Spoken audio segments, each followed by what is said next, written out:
बिहार में जमीन सर्वे का कार्य चल रहा है, जिसमें बिहार सरकार के द्वारा काफी सारे कदम भी उठाए जा रहे हैं। इसी को लेकर बिहार में जमीन सर्वे को लेकर काफी सारी जानकारी सामने भी आपके आ रहे होंगे। इसी से जुड़ी एक महत्वपूर्ण बातों को हम आपके साथ साझा करने जा रहे हैं, जो आपके लिए काफी महत्वपूर्ण होने वाली है। तो इस वीडियो को आप पूरा जोर देखें, जिससे कि आपको यह जानकारी स्पष्ट एवं सही तरीके से मालूम हो सके। वीडियो के माध्यम से हम आपको बता दें कि अगर आपके पास केवल खतियान है तो क्या आप केवल खतियान से सर्वे करा सकते हैं। देखिए, ऐसा नहीं, आप केवल खतियान से सर्वे नहीं करा सकते, आपको कुछ अन्य बातों का भी ध्यान रखना होगा। इसी की डिटेल में जानकारी आपको इस वीडियो के माध्यम से हम आपको बताने वाले हैं।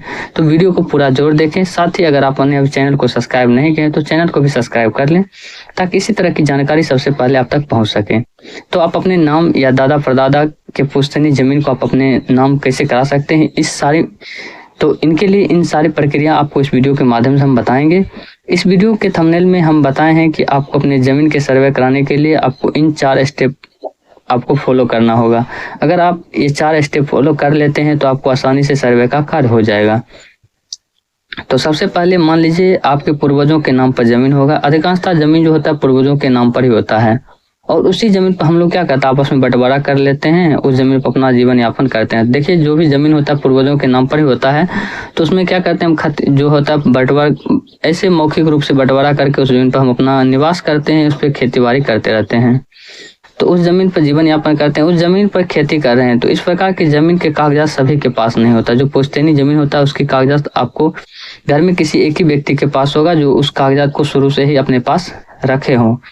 तो ऐसी स्थिति में इस बात की जानकारी भी नहीं होती है कि यह कागजात किनके पास है। अगर जानकारी हो भी जाती है तो वह जब आप उनसे मांगने जाते हैं तो उनके द्वारा कागजात आपको नहीं दिया जाता है। तो ऐसे में आपको परेशानी का सामना करना पड़ जाता है।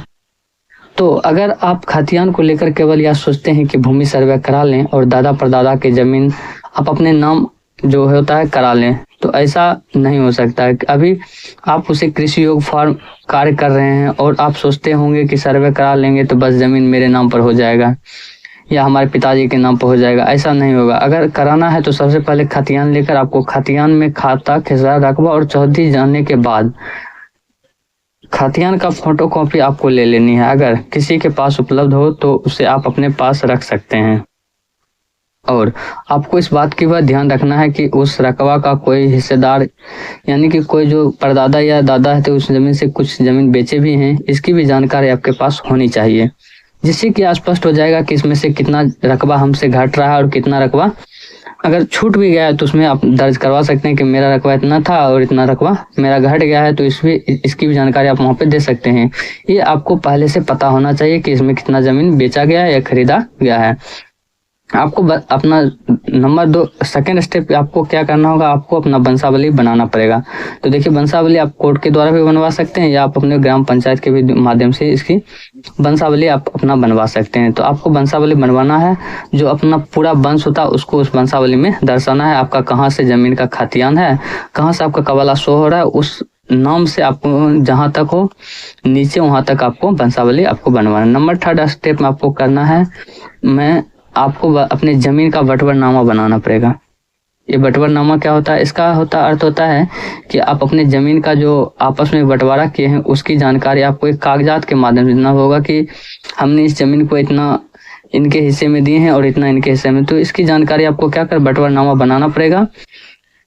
तो आप इसमें कितना कितना हिस्सा किनको मिला, इनकी जानकारी स्पष्ट रूप से बंटवारनामा में दर्ज करना होगा। इसमें आपको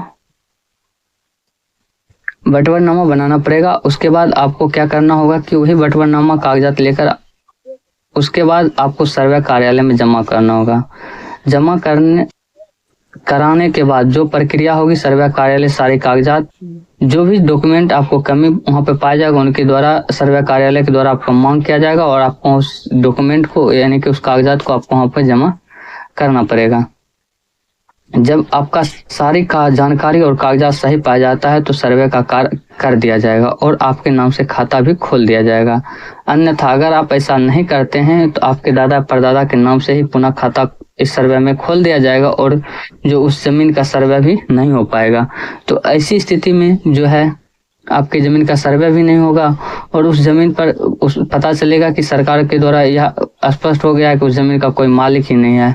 जब मालिक नहीं होगा तो ज़मीन का रखवाला कौन होगा? तो ऐसी स्थिति में उस ज़मीन का जो सर्वे होगा बिहार सरकार के नाम से हो सकता है।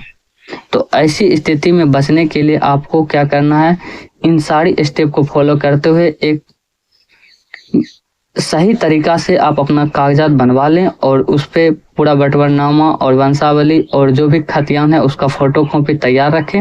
साथ ही जो है सर्वे जब आपके क्षेत्र में शुरू, आपके जिला में जब सर्वे का काम कार्य शुरू होगा तो आप उसमें आप इसे दिखा सकते हैं कि यह मेरा ज़मीन है और इस तरह से हमने इसको बंटवारनामा किया हुआ है, जिसमें कि हम आप चाहते हैं कि इसका ज़मीन का जो सारा खाता खसरा है वो अलग अलग हम कर लें। तो यह बिहार सरकार के द्वारा जो ज़मीन सर्वे का कार्य है ये 2025 तक में करने का पूरा लक्ष्य रखा गया है। और हम आपको बता दें कि आपके क्षेत्र में सर्वे का कार्य कब हो, आपके क्षेत्र में सर्वे का कार्य हो रहा है या कब से शुरू होगा, इसकी भी जानकारी हम आपको इस चैनल के माध्यम से देते रहेंगे। तो जब अगर आपके क्षेत्र में सर्वे चल रहा है तो आप हमें कमेंट करके बता भी सकते हैं कि मेरे क्षेत्र में सर्वे का कार्य हो रहा है, और अगर नहीं हो रहा है तो इसकी भी जानकारी आप हमें दे सकते हैं, जिससे हम आपको बताने का भी कोशिश करेंगे कि कब से आपके क्षेत्र में सर्वे का कार्य किया जाएगा। इस प्रकार की जानकारी हम इस YouTube चैनल के माध्यम से आप लोग को देते रहते हैं। तो मिलते हैं नेक्स्ट वीडियो में नेक्स्ट टॉपिक के साथ।